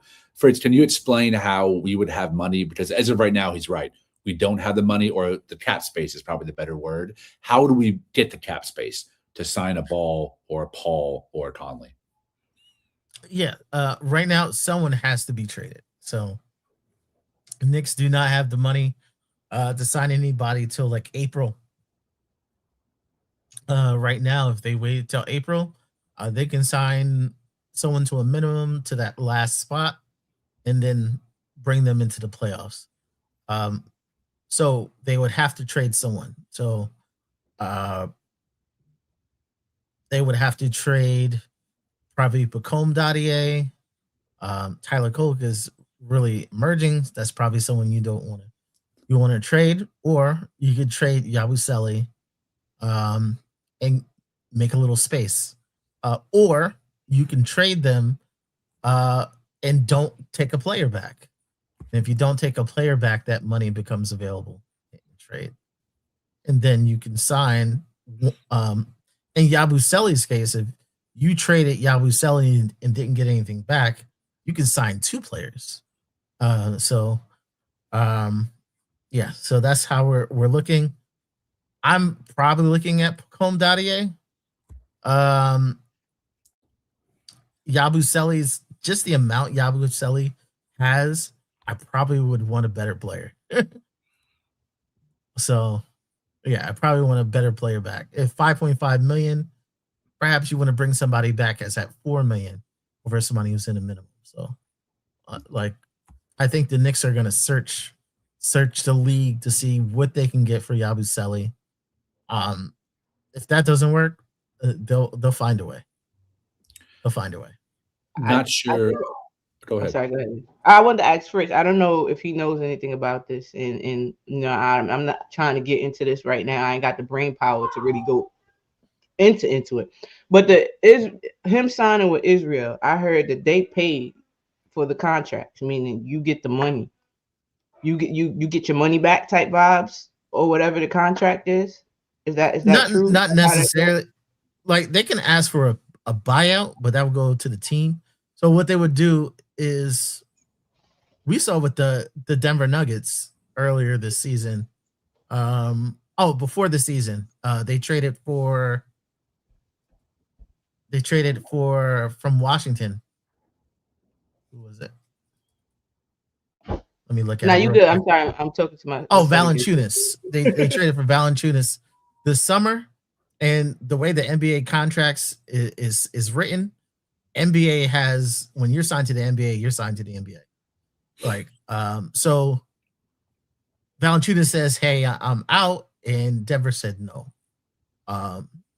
So basically, if a team from France wants Yabusele, the team could let him go. They could, pay his contract and let him go. Or what they can say, "Hey, Yabusele, we'll let you go, but we're gonna have to have a buyout situation, so that not only am I not going to pay for you next year, I may want a little bit of money back." So another team could say, "Hey, Yabusele, give me $1 million back, and you can leave right now," and that would come off their cap. Building blocks 67, 62. Are we still in the Nick Richards or Missy sweepstakes? I have not heard anything on Nick Richards in over a week. I can confirm that Missy, there's been talk about him going back to yesterday. Within the last 24 hours, the Knicks have had conversations with New Orleans. So we'll see what comes out of that. I don't think they really want to include Colwood in any trade. And I think Colwood would have to be included in a trade for New Orleans. I think to me, it's best to just stay pat as is, unless we're attaching 2 or 4 second-round picks to offload for Yabu to get one of these buyout candidates, like a Kyle Anderson, if he becomes available. To me, that's the best case scenario. But I think Missy is going to end up being a first-round pick, a late first-round pick for him. And that's not something I think the Knicks are willing to do because the only one they can trade is that Wizards one, and that has more value this summer. The last piece I wanted to talk about in terms of the action that happened today and the fallout from it, and I'm so happy Ebony's here so we can have this three-person weave on this topic, is Ayo Dosunmu. This is the person the chat has been bringing up the most. And as we approach 600 people here in the chat hanging out with us, please reshare the stream. We got Ebony in here now too. It's a full-time reunion. The whole family, most of the family is here at the table having a Knicks conversation. We even got our homie Phil Porto, part of a KOT family in the chat. Big ups to Phil Porto. Much love to you. I'm sure Jay Ellis is watching the stream as well at work. Ayo Dosunmu is now one of 10 guards on the Chicago Bulls. Right? They don't have a player, I think, over 6'9" on the team right now after trading Vucevic. I think Giddey might be their tallest player, or Jalen Smith, one of those two guys. Would you be interested in the 6'4" combo guard making $7.5 million this season? Last year of his deal, currently averaging 15 points a game, 3 rebounds a game, 3.6 assists a game, 51.4% from the field, 45% from 3, and no joke, on 4 attempts a game. He's a sniper. He's a point of attack defender. He's a switchable player. He can play the 1 and the 2. I'll start with you, Fritz. What's the realistic avenue to get him, and what is your interest on him? Ayo Dosunmu's would be a nice addition to the Knicks. Like, Josh Hart seems to have a monopoly of like getting out, running, and slashing to the rim. Like, that's Josh Hart's role. Like, he has one thing. It would be nice to have more than one player who does kind of just that. Also, real quick, sorry, before, because my memory shot. It's when Josh Hart was out, remember, we kind of struggled to get somebody extra. So let him do it. Let him do it. If that's how he can help the team and stay engaged, you get what I mean? Like, it seems like everybody's found their strength and just using their strength to help the team right now. So if that's how he does it and he get the rebound and push, I'm cool with that. Let him do it. That way, so he don't, because 45 cuts is his kryptonite. I don't want him get backdoored all day. So maybe if we just let him go, he'll focus more on the other end. Yeah, but he seems like the only player that does that. I see JB like walk the ball up most of the time, and it's just to have another player who kind of does that, but the price that Ayo Dosunmu, his current contract just makes it tough to match. Like, it's tough to do a trade with Ayo Dosunmu without imagining them wanting like a player that the Knicks really a top 7 player on the Knicks. Who are you thinking? What name is coming up? Is it Deuce McBride? Like, Deuce would be the one. Like, naturally, I think they would want Deuce. I think they would probably want a big. No, not unless they have a big already in mind. I know you the big cat guy, Fritz, so you probably know. Like, but making the money work though. A big that would make the money work in Chicago for Chicago. Mm-hmm. What if it was like Deuce and Ariel Hutporty trade? Deuce and Ariel Hutporty isn't enough. It's not. No. Dad, how much did he get paid? He's $7.5 million. And Deuce had the team friendly deal. That's coming to bite us in our butt. Deuce is like 4.3. It was not biting us in the butt, but I don't want to trade Deuce. But like, I think it would be like Deuce Yabu? and Yabu, probably. I would do that deal. Deuce and Yabu. I would do it. But then you would have to worry about like how many playoff games AO got? 0. No, okay, nope. I'm out. He's Not got for playing Deuce. experience, but not playoff. Not for Deuce. Not for Deuce. Yeah. No, I'm out. And he's gonna need a new contract this summer. So is Deuce. Yeah, but Deuce has a year and a half left. But like this summer, he should get an extension. Like if that extension doesn't happen this summer, then the countdown begins. AO has playoff experience. 1 round, 21 to 22 season where he averaged 4 points. I think that was either his rookie season or his second season in NBA. So he does have a little bit. Not as much as Deuce, though, obviously. Nah, but you know how I am about when somebody shows me who they are. So Deuce has shown me that in the playoffs when we needed him, and that's something I can't just let go lightly, I guess. Fair. Especially for somebody who's really not been in the beast of the playoffs. So people, because you know how pressures bust pipes. Pause. Like. Players look differently under pressure, and when they're playing for something. When you never play for something, you're playing. I'm gonna throw this shot up. If it go in, it go in. I meant to do it. Nobody's going to question you regardless because you're not playing for anything. For Deuce extension, do you think would be more? Do you think Deuce would make more in this upcoming resign, or do you think AO would make more? I think Deuce, because Deuce is. Agreed. Deuce is not only like right now he's our 6th man, but like he's like a player who could say, hey, he could be a starter. Mm-hmm. Like he could be a starter on a team, and a team can look at him and say, hey, we may have like secretly got us our starter, and just pay him as a 6th man. A 6th man is a big role in the NBA. Ayo Dosunmu is not a 6th man. Like he's not the first one off the bench. And we've seen that Deuce has done it in New York. So like, well, Chicago. Chicago. You can't question pressure. You can't question like how's he gonna do under pressure. Like Deuce has done it in New York, and that's like all you have to prove. It's like you've done it in New York. We've seen the shooting is there. Like Deuce is a legit like $20 million player. He is a legit $20 million player. Which we wouldn't be able to pay him unless one of our bid pieces like Mattel or Cat is moved.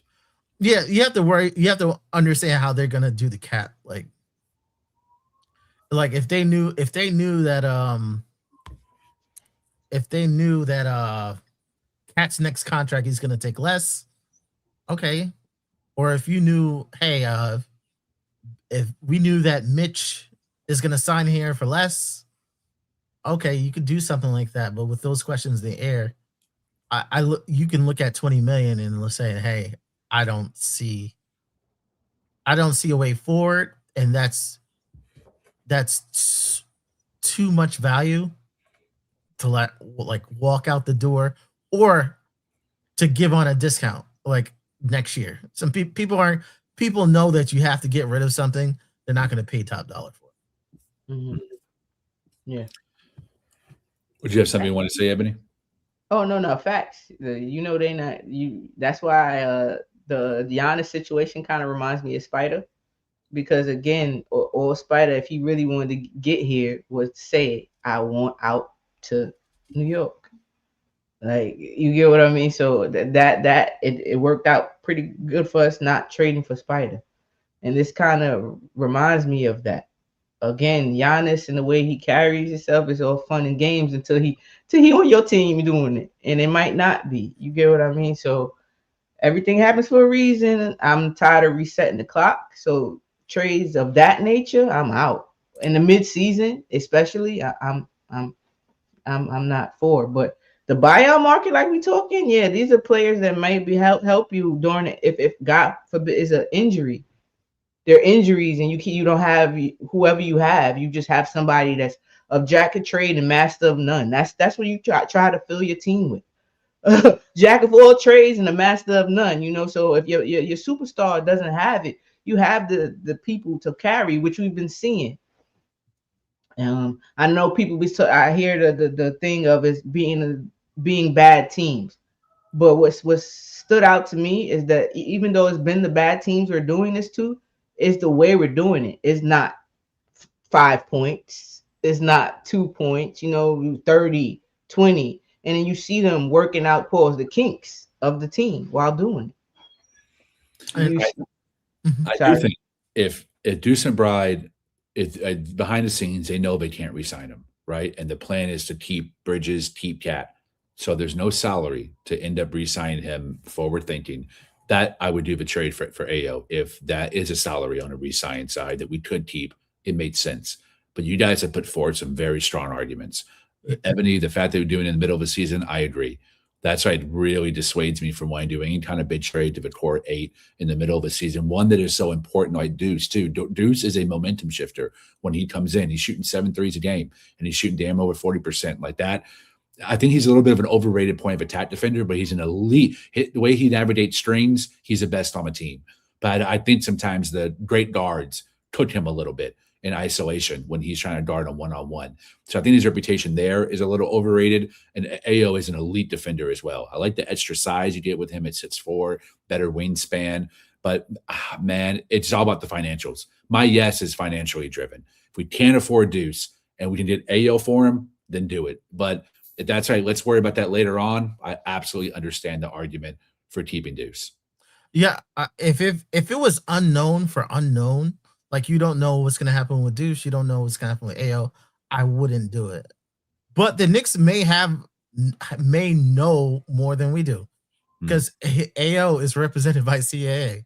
So they know probably how much money AO wants to sign for this summer. So like they may have a little bit more knowledge than just me as a fan, just looking at from the outside. They may have more of an inside track. Good points. Good points. Let's finish the conversation on Giannis. Evan, I would love to hear your opinion. We got damn near over 600 people in the chat, so it's a great time to kind of close out on a big topic. I haven't heard your opinion on Giannis. I know you typically hold a free as me mentality and not wanting to make any big moves. Giannis is the biggest move you can possibly make, right? He's a top 3 player in NBA. Are you interested in the Knicks acquiring him? Because the Knicks have absolutely confirmed they have gone back and forth in trade negotiations with Milwaukee right now on Giannis. Is he someone that you think the Knicks should trade multiple players for? And what are your overall feelings on adding him to the Knicks potentially? Again, the mid-season. Maybe if it happened in the off-season when the reports at first came, but Cat had come off a decent playoffs. So you want to see more. What does Cat look like with the whole training camp, and then give him some time? And it's still that way because now Cat has another coach under the team he just came to. So again, it's an adjustment period where I love what Giannis could bring to this team. I love Giannis, a locomotive. Has a great whistle, but does that whistle change in New York? We've seen it happen countless times. We see it happen to Cat. So if the whistle changes, Giannis is a different player. Now that locomotive straight to the drive, you're in foul trouble because the eyes are on you in New York. That's kind of a worry of me. Also, even though Cat is not the most smart basketball player, he doesn't really rely on athletics, whereas Giannis does, and that scares me because he's getting older. Your athletics go. We seen it with LeBron. You try to stop the clock, but they go. Can he play just a fundamentally sound game if that's what the avenue we're going in? So all those questions, and he's going through injury problems as we speak. All those questions, no now, right now, no. Let's see what this season gives us, and if Cat is giving a lot of what I asked of him. If this can be consistent and sustained in the playoffs, and this and that, then I'm cool with keeping Cat because I'm tired of resetting. I'm tired of resetting the timeline. And again, I said in this stretch, now not the cat in between. Like even in this stretch, he still shows the dropping. But it's been less, and he's not so much catered to focusing solely on scoring as his value. His value. So if he can understand, I can help my team without always have to score, and I just give effort, and I'm cool with that. He running up and down both times. I seen Cat showing and recovering, like high show. If he can do that consistently, I'm cool with keeping him. Just he has to be a team player, and if he's not a team player, then he got to go.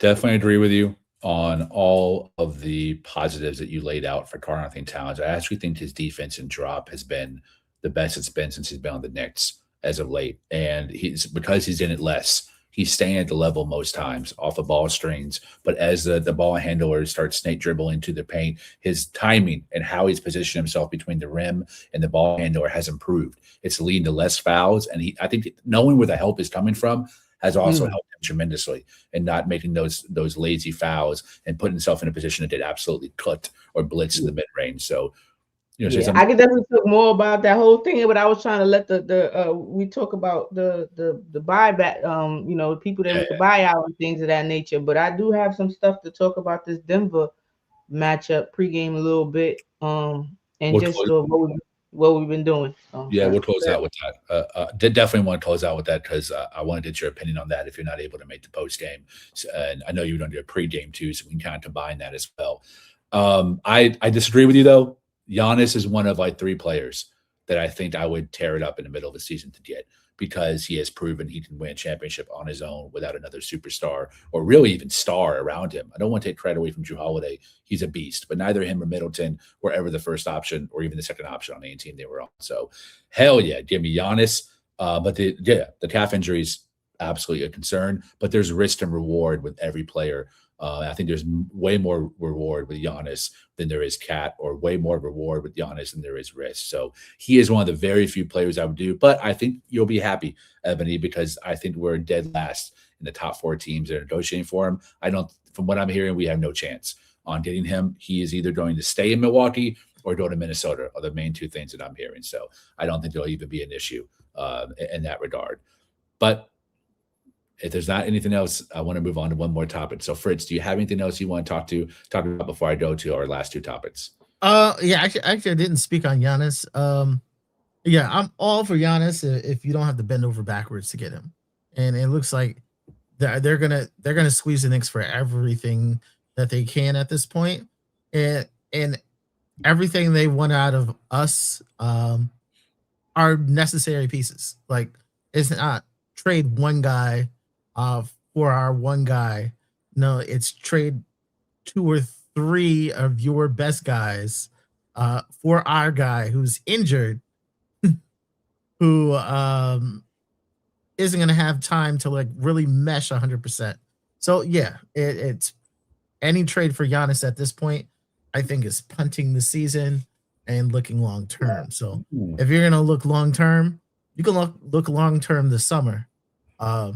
If the Heat are willing to bend over backwards for Giannis without a guarantee, go right ahead. This leads me to my next question. Would y'all make a move mid-season for Kawhi Leonard? It looks like the LA Clippers are tearing things apart, not because they want to, but because Harden surprised them with a trade to get out. And maybe they're like, well, we have no shot now. Garland is not Harden. He's not he's a floor raiser. Garland is not a ceiling raiser. So could they possibly make Kawhi Leonard available? Just maybe one of these teams that has the type of assets that are in the Giannis race to begin with. Maybe they see Cat or Bridges or somebody as a better option. Maybe they love Deuce or they love Kolek. Would you guys be interested, if he became available, to target Kawhi Leonard before the deadline tomorrow? I would really have to know what's up with his case with the league. Like, I couldn't, if he gets suspended for a year and you just traded for a guy who can't be used, that's an absolute disaster. That's Leon Rose being fired level of like incompetence. Right. So I would really have to know what's up with the league before I even did that. Also, if you're gonna trade me Kawhi Leonard, it would have to be a discount. Like his reputation is so bad from that scandal. No, we're not giving you equal value for equal value. What if the trade was straight up Cat for Kawhi Leonard? The money works. I don't know who takes Cat's spot. Like, What do you mean for us? Yes. I do. Mitch? If you no, it wasn't Mitch. Like if that was the trade, right? And like again, Kawhi is one of my favorite players because he plays my side of the basketball, but he is also a diva. Boardman likes to get paid, so I don't know if the perks of New York will be okay to hold him and his uncle in check. Like, you get what I'm saying? We y'all doing what y'all supposed to do, or not, or we got to fake trees. We got plenty of trees in New York though, but like this I really don't know. Like Kawhi, what he brought to Toronto, and he doesn't even have to do half of that with this team if that's the trade.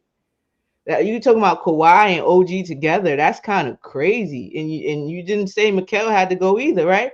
So you got Kawhi, OG, and Mikal. But again, are we getting diva Kawhi, or are we gonna get the Raptor Kawhi who wanted the chip? And you get what I mean? I don't know. That's a little scary. I don't like divas, even though I do like Kawhi.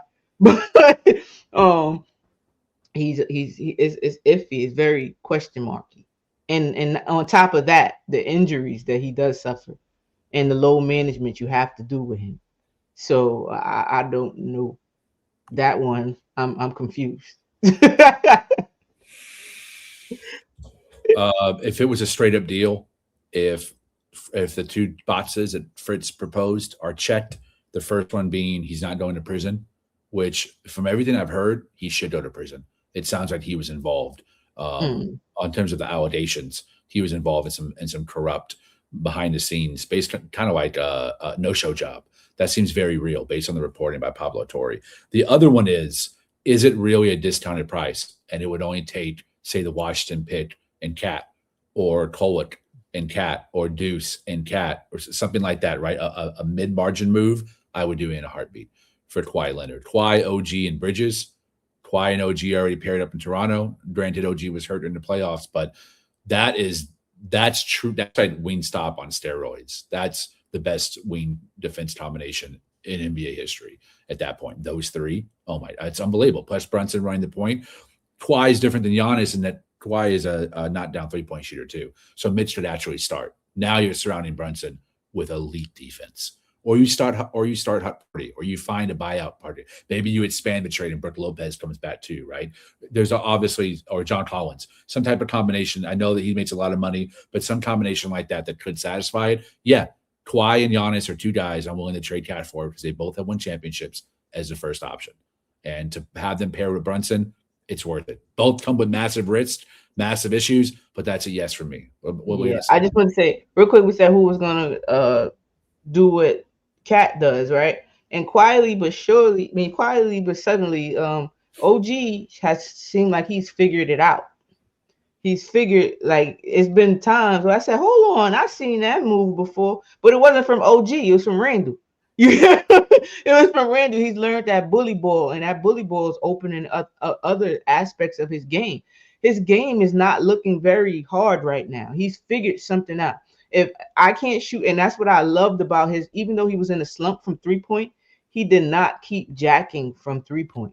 He went, start dunking everything, start getting offensive rebounds. People, I told you, rebounding, he can rebound. It's just where he's in position. He's always guarding a perimeter rebounder. A perimeter scorer, I'm sorry. So I think not Cat production all the time. I'm not going to say that. You got to be literal because people will try to twist your words. I am not saying that. What I'm saying is that he can give you enough and it also translate into defense. It seems like when he has a good offensive game, his defensive game is just way better than ever. Like he in them passing lanes. I'm sorry. OG does a lot. He So does. much. He does a lot. Even when his offensive game is off, he's still impacting the game a lot. So yeah, I think he can definitely do what Cat does. Because my problem with Cat is he doesn't do the little things. One shot D says Knicks always at the old injured stars. That's front office malpractice to trade an all-star big man who's healthy for a guy who never plays. Fair point, but I'll add that in terms of like the McDice situations or Tracy McGrady, Steve Francis, we got those guys when we were bottom of the barrel, like out of the playoff picture. We're now a championship contender, number 2 in the East. So you're not getting that guy and trying to build around him. You're getting that guy to add to an already championship contending window. So the dynamics are different, but the result could be the same. So obviously there is huge risk that you would not just have to mitigate, you would have to get lucky.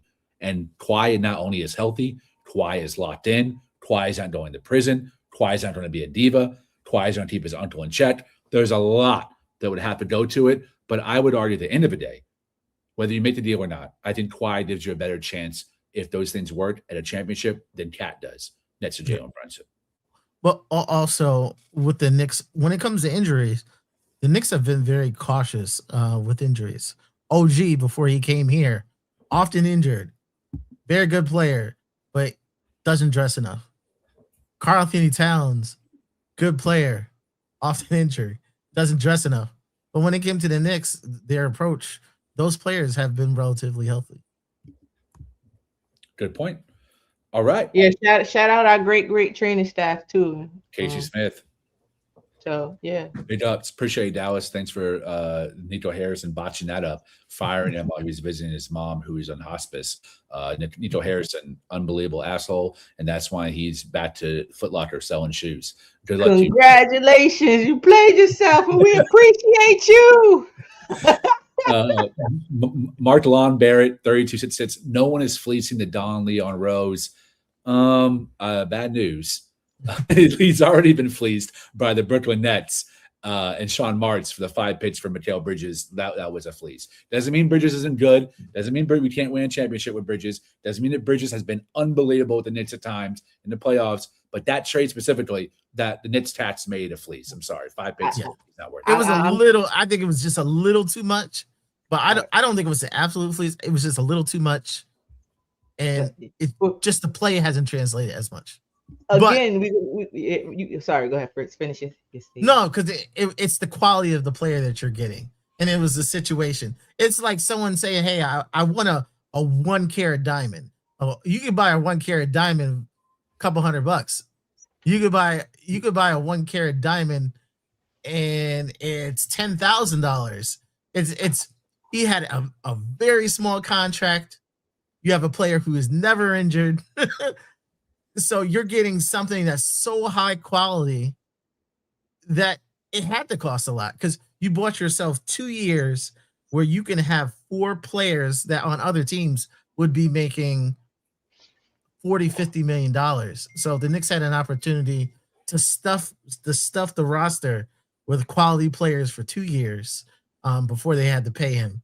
And that's why they had to pay so much. Not to mention, it's from the Nets, and it's always, from the Nets as well. Yeah. Yes, it's always a basketball team. See, a lot of people get confused with basketball. Is that the best player, like skill wise, might not be the best player for your team, skill wise. So you can't just throw any star on your team and think it's going to work. And I think that's what when we look at Mikal, we miss. We getting when he was there, a scorer, a point of attack defender, one of the good defenders. Then you pair him with OG. It's supposed to be, like we said, wing stop. I see the vision, and it's still the vision because in the playoffs, Mikal was blocking Tatum and Jaylen Brown. So again, when the lights are bright, I get it. I don't want to wait to the playoffs to play right. But when the lights are brightest, our players we perform. They come through, and injuries have been the common theme to slow us down. I have breaking news.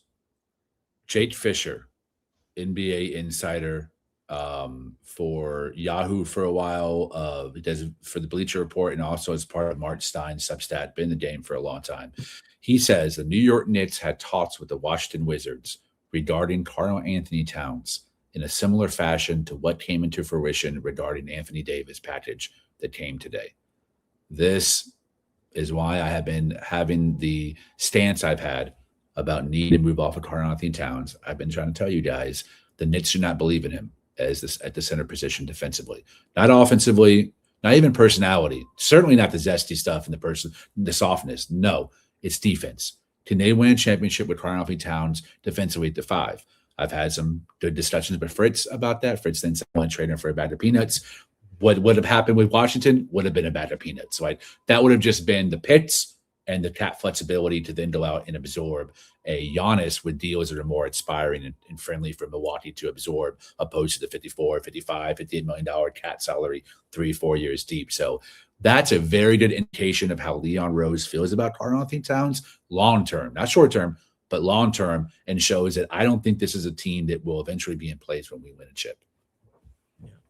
I think like reaching out to the Wizards could have been just for a Giannis trade. So don't think, hey, the Knicks tomorrow are going to trade Cat for nothing. Right. If it's just for a specific reason. Agreed. Like trading with the Wizards makes good sense because they have spare picks. Yep. And spare picks the Knicks could use. So instead of approaching Milwaukee, hey, I got a couple good players. It's like, hey, I got a couple picks you want. I have some expiring deals. I have I can give you less money back than before. So yeah. So don't think, hey, the Knicks are just shopping him to any team in the league that wants him. Agree 100%. I do think though that while we're number 2 in the East and on a 7-game win streak, Leon Rose is still trying to trade Cat for Giannis. So that says everything that you really need to know. It's like, yeah, I think things are good right now and things could be good in the playoffs, but can we win playing the majority of our minutes with Brunson and Cat sharing the floor? Defensively, I remain unconvinced that we can win a championship. That way, we will see whether it ends up coming to fruition. Maybe the Wizards aren't the only team that Leon has talked to about a flip of assets that would give Milwaukee a more advantageous package than having to reroute. I don't think Milwaukee wants to do any of the rerouting work. That's why they're not interested in Jimmy Butler or any of those other type of names. They don't want to have to do any rerouting. They want whatever comes to them to sit there and be able to enjoy the spoils of that freedom and that flexibility. So the Knicks would have to do more work than any of the other 4 teams involved because Mikal Bridges and Towns would both need to be rerouted in order to surpass what Minnesota and Miami is offering. There's Milwaukee. It's not good for Milwaukee to reroute players because basically you're going to bring a player into a bad situation. They're going to be losing. So you may took a winning player, take him from a winning situation, put him in a losing situation, which will probably depreciate the value, and then you're going to try to flip them again. And so you in flipping them, you're actually depreciating them by flipping them. So yeah, doesn't make sense that they want to flip these players. James Edwards just had an important note that he tweeted out. James Edwards from the Athletic / New York Times. He says, important Knicks note, if New York makes a light salary trade or doesn't make a move at all because of how close it is to the second apron, it being the Knicks, we're roughly $150,000 away from second apron. The Knicks would not be able to sign a buyout guy until April 2nd. April 2nd, yeah. That's a long time to wait.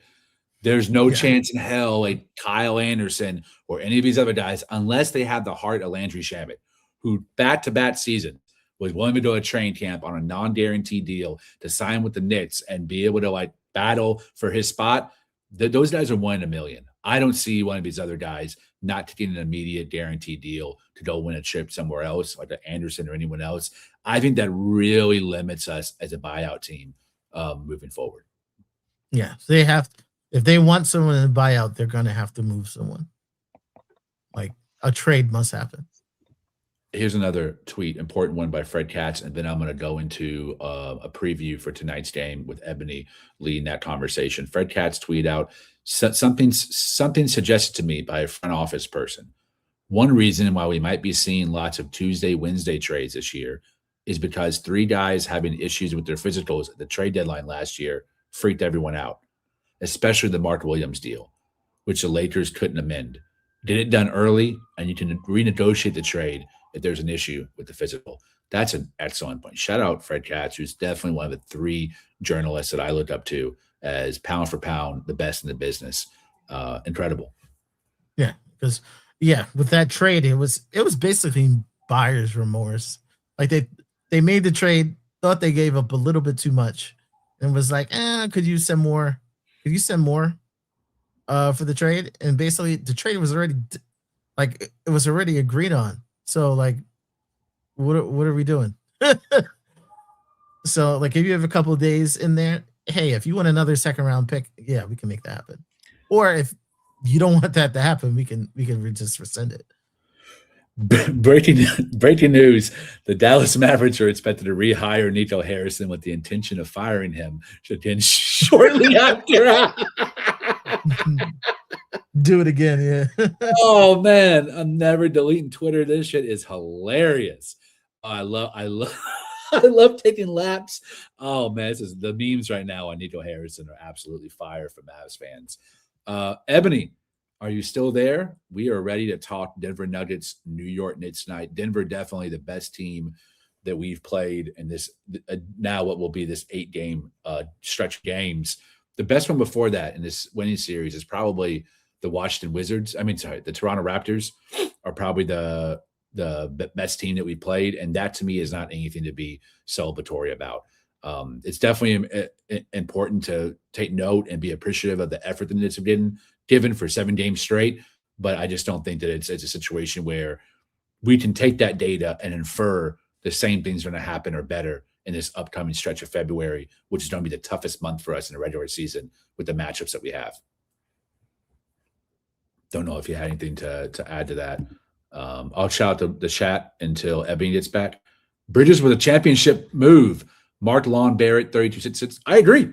I just think it was an overpay. I think the Nets fleeced us for that championship move, but definitely agree it was a championship move for sure. Middleton is a forward. He is in placement bride. Also, Fritz has informed me multiple times we cannot sign Middleton because he made more than the $14 million mid-level exception. So there's no way we can get him. And finally, DeLon Wright would sign with the team late April. Yes, he would. Maybe that's a call Leon's going to make eventually if we end up clearing some cap space. Wouldn't mind having him. I mean, he's a solid vet. He played great in that Indiana series off the bench. Very solid. And with that, without further ado, let's talk about the Denver Nuggets tonight against the New York Knicks. I'm going to exit real quick, but sure. Great having you on, Ebony. Looking forward to seeing your insights on this game. Bet. Love you, Fritz. Much love, man. All right. Talk to you later. Love you, Fritz. All right, let me adjust. Yeah, that mute button be kicking my butt. All good. Trying to talk to him. All right, so let's talk about the Knicks. I'm sure you have a lot of thoughts, right? We haven't had a chance to have you on the pod. Also, KOT fam, keep Ebony and B in your prayers and in your hearts. You never know what people are going through. I'm not going to get into anyone's business, but just please keep them in your hearts and in your prayers. Everyone on the team could use your love and prayers of God, but those two especially could definitely use everything you got. And just, they're 2 great people. They're extremely important additions to the team. Also, our 2 ladies. We love the queens on the show, and I'm very close on and off the court with both of them. So great to have Ebony here right now to talk to Knicks. Ed, man, what have been your thoughts about this Knicks team on this 7-game win streak? What I've been saying, why you don't get too high, too low. Again, something that we didn't do that we doing this year is practicing. My light went out, yeah. it's practicing. All right, it's just gonna be out. Whatever. It's the practicing. So that comes with practicing comes problems and correcting mistakes and things of that nature. And I spoke to you about one of the things is that Mike Brown was a defensive coach, right? He's supposed to be a defensive specialist. and I felt that he wasn't being very creative on the defensive end. Offensive end, yeah, but defensive end, I felt that he was a little. But then I'm thinking about it. This is a new team. He has to truly learn his team ins and out, so he can be creative. Now I know what my team really can do. I've seen it. Now I can play around with it. Pause. I saw him, the action with Mo, how we're intentionally trying to keep JB as the primary ball handler, point of attack defender. Like offenses are trying to do it. They'll do it from the offside. They'll have Brunson on the weak side on defense, try to do stagger screens and off ball screens to get him in this, actions, and we're preventing the stuff like that. I remember saying we're switching everything, and maybe we shouldn't do that. Like, we asked for it at one point, but maybe not everything. Like, it has to be, and that comes with practice. So now we're seeing smarter doubles. You see people picking their spots more. You still have Josh Hart has to get better at that. What was it against Luka, the Lakers? Luka was picking up his dribble. I think it was Mikal that had stopped him. I'm not sure. It was Mikal that stopped him. He's part of it. Luka picked up his dribble, and Josh Hart still came over there to double at the free throw line. And his man is the shooter. Yep. Stuff like that is becoming less. It's still there, but again, reps. That comes with reps. That comes with reps. But the Denver Nuggets have problems with the three. Defending like us. Consistently defending is one of their weaknesses, So attack them. Jokic is on his new game. He's playing now. And I shout out to Mitch for playing this game. I'm excited to see this matchup. I really am. Hell yeah. And I know Mitch is excited to play it. So we shall see the battle of defense or the battle of offense. Which one shall prevail? But I got so much thoughts, Lee, because it's been a while. Who else is going to take this Joker matchup seriously is Cat. One of Cat's best individual defensive memories of his career was that series Minnesota played Denver in the second round, where he absolutely locked up Joker in the last 5 minutes of a game that won them the series and sent them to their first Western Conference Finals in like 25 years. So kudos to Cat, man. I think Cat and Mitch are going to take this matchup personal. I hope so. I really do. I think both of them are tired of the games played on their names. So I hope so. I have never been a huge Cat fan. Same. And it's because every time I've asked Cat to prove me wrong, he hasn't. What I mean by the whole reports, I don't know if they're true or not, or whatever the case may be. Instead of getting in your feelings, the type of player I like, I guess, because that's the type of player I was, like, oh, you think somebody's better than me? I'm going to show you how they're not better than me.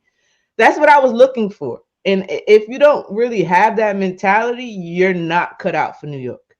You're not cut out. The playing the feelings and soaking and is affecting your play is not going to work in New York. So yes, you want to be here, but are you built to be here is the question. So like the last couple of games, that's what I was saying about the games that we've played against the opponents. I've liked that we've done what we was trying to do against these opponents. Like they're trying to wrinkle out all the flaws we have on defense. There's no execute the game plan. You hear it, execute the game plan. They're not trying to not execute the game plan.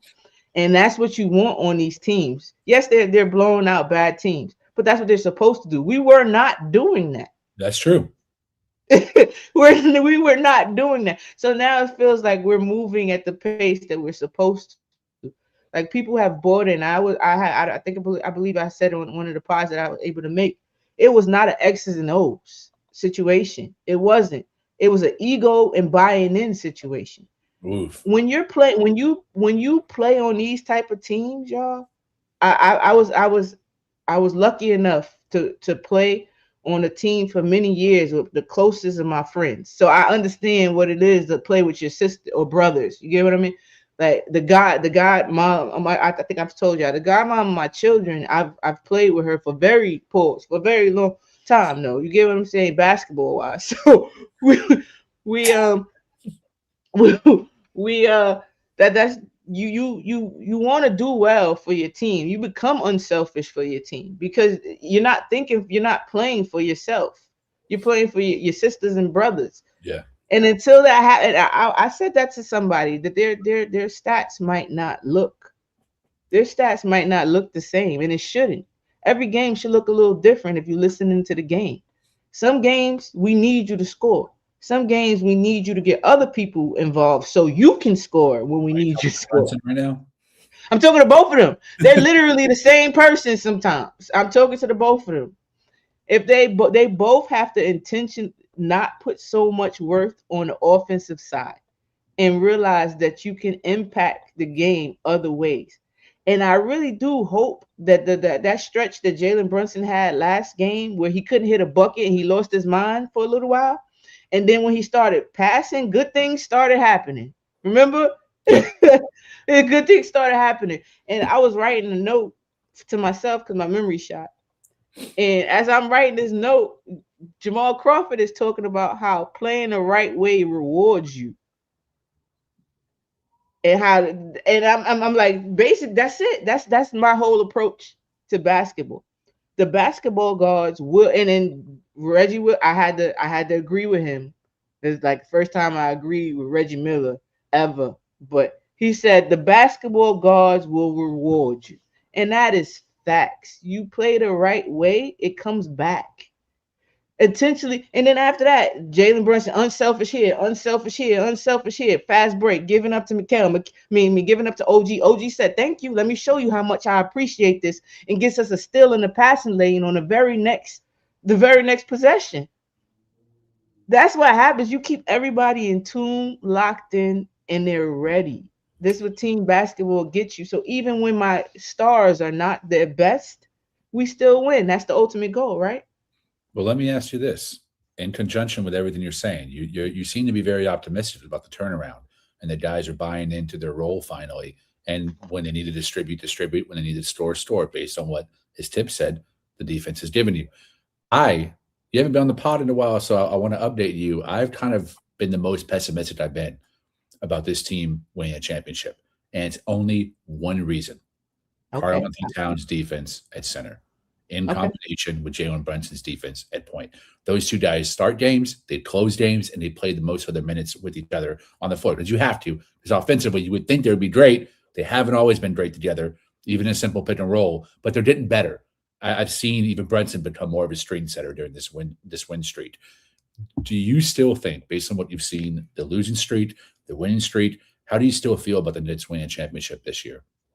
I'm still on. I didn't take my head. Like, it was one game, and I think I was in the pod, and this is the first game that I'm actually feeling like, damn, do we really have to make a mid-season trade? I remember coming on here saying that was the lowest point that I got. Like, okay, maybe. But other than that, I have been, and it was because of Mikal and Cat. You get me? Say, like, all right, Mikal's not going to. And then right after that, Mikal made the statement he made. He realized that, he is now, definitely. And I hope it continues. Yes. That's how I feel. I feel like we're winning.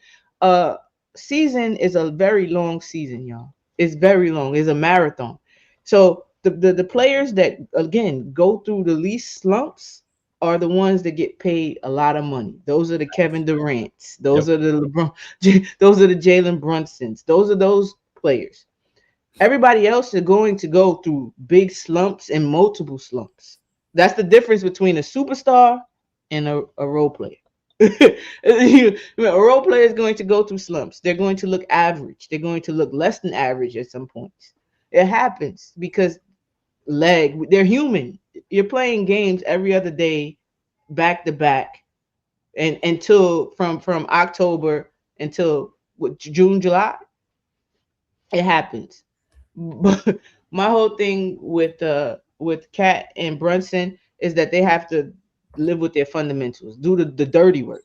So Cat has to, when they playing a 2-man game, Cat has to really set a pick. And I've been seeing that.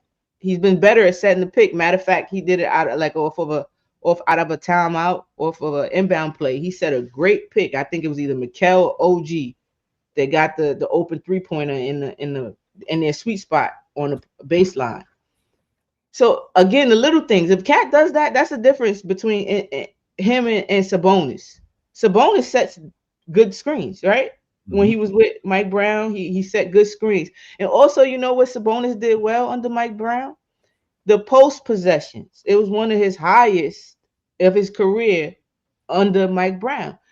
Cat showed a little bit, but again, it was under a lesser team. But get his confidence together. I'm cool with that. Get the confidence together under the lesser team.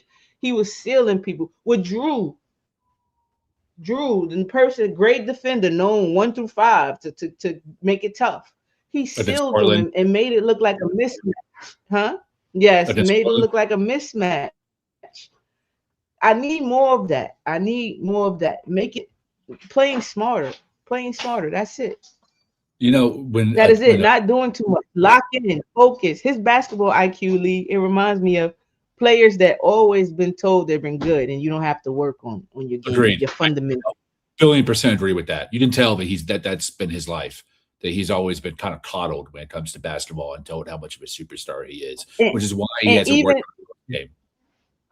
And even his basketball like the principles, IQ wise, he doesn't have it. To seeing the ball in the man.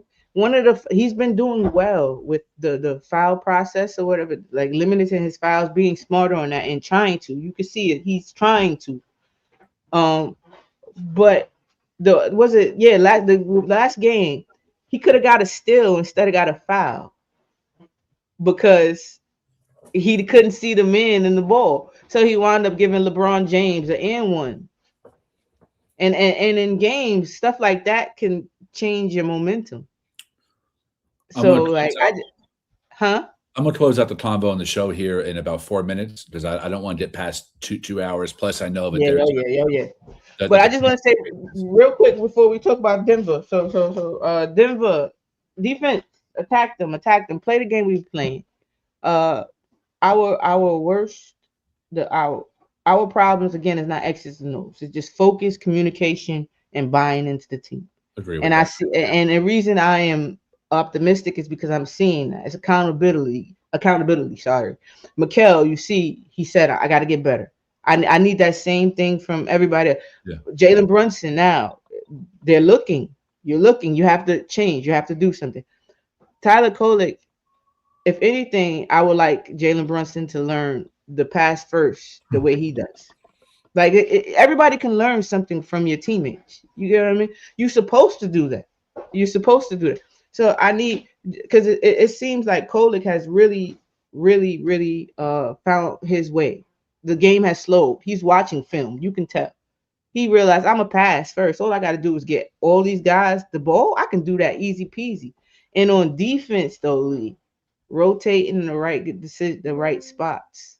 He's in them spots. Everything is not going to be.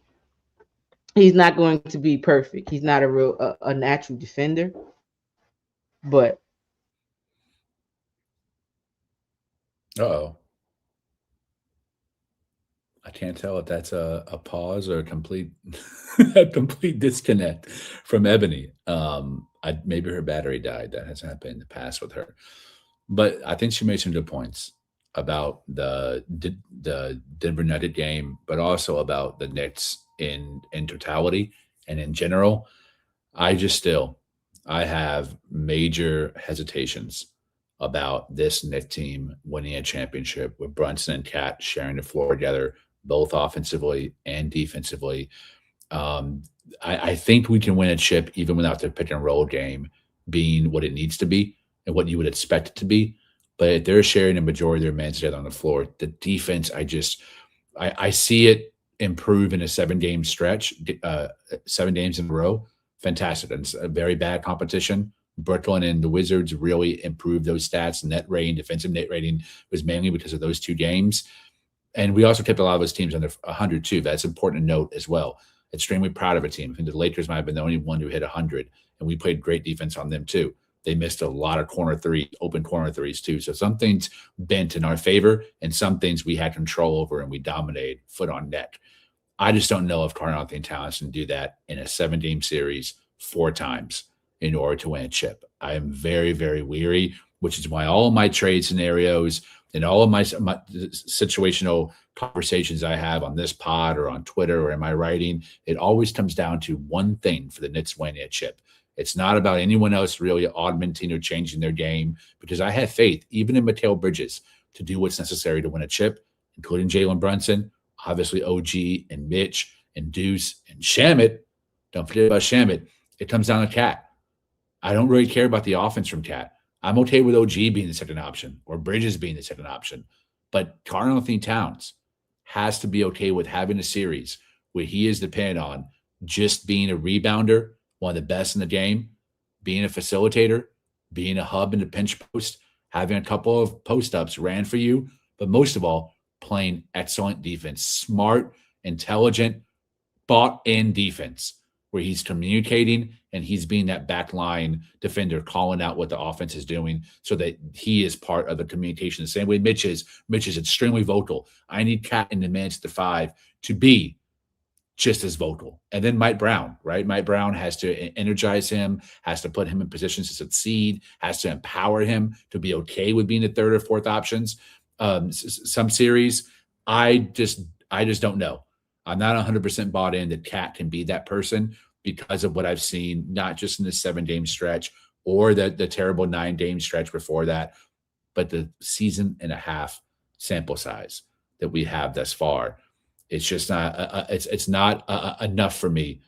With Towns, I think we've, as Nick Yak is saying, I think we've gotten rid of some of the liabilities. Yabu and Clarkson being benched, that's helped tremendously. This is more minutes for Shamet, who's an excellent defender. It's more minutes for Deuce McBride, who's an excellent defender. I agree with that. Even Kolek, I think, is okay enough to be in the rotation to win a championship as a backup point guard. It's just, man, the Cat man's at the 5. I'm not bought in. I'm just not. Until I see us go through the month of February and do the same thing or it's very similar that we've done this past 7-game win stretch against the Detroits and the Bostons and the Denvers and the OKCs and the San Antonio and the Miami and the Orlando. We'll see, right? By the time March comes around, we will see what kind of team we are, if we are truly a championship contender or not. But look, man, appreciate you. Y'all been rocking with us for 2 hours. We had damn near 700 people in the chat. The chat's been going crazy. Want to give some love and shout outs to some people before I get out of here. Shout out to Predicate, Nick Yak, one of my best friends, John Bain, NY. Parrish Duggar, APOP 1586. We got JM3000 in the chat as well. Also want to shout out Fritz and Ebony for joining the show. Soul Train 68, Cartagena 2262, Mark Lon Barrett 3266. We also got Anadrill. Oh man, love Anadrill. Jabroni, much love, man. Big fan of Jabroni. Jabroni knows ball. He's always in the chat, facilitating, having conversations with us.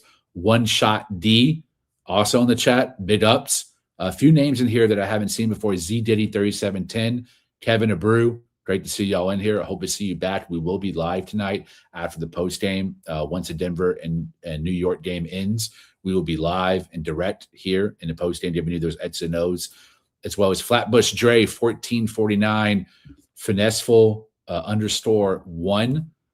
Great to see y'all, man. Bum alert. Robert Parrish in the chat. Damn it. I forgot to put the sirens, man. I didn't know his bum ass was in the chat. I apologize, y'all. It won't happen again. Everyone, I'm glad to see all the love for Ebony as well. It seemed like this, it was great to see her come on and share her 2 cents, not just on the trades, but also on, just where the Knicks team is going, preparing for this game tonight. This is a big game, biggest game we've had in 8 games. Really important, I think, for this Knicks to lock in and for Cat to show he can play defense on Joker. Smart defense. John Baines, can't wait to see you back in the chat, brother. Can't wait to hang out with you again in real life as well. I miss you, man. Andrew, you know what's up, man. No bums allowed. MKOT chat, all right? You got to, if you see him, boot him. Let me know, man. Can't have his bums around, all right? Much love. Thank y'all for tuning in. Y'all were heavy, man. Y'all were heavy in the chat tonight. Really appreciate it. And thank you again for the super chats, too. That goes to really help us pay the bills and keep the lights on. So appreciate you, Kevin Zwicker and Ron 6083, for giving us your hard-earned dollars so that we can help promote the channel and keep the channel going. All right. Much love, everybody. We will see you tonight after the post game. Go Knicks, man. Let's beat the Denver Nuggets and let's show that this 7-day win streak is not a fluke, is not, wheat sauce, that we're legit, we are for real, and we're ready to win a chip. All right. Let's go Knicks, man. We will see y'all soon. Much love. New York, New York, big city of dreams. New York, New York, big city of dreams.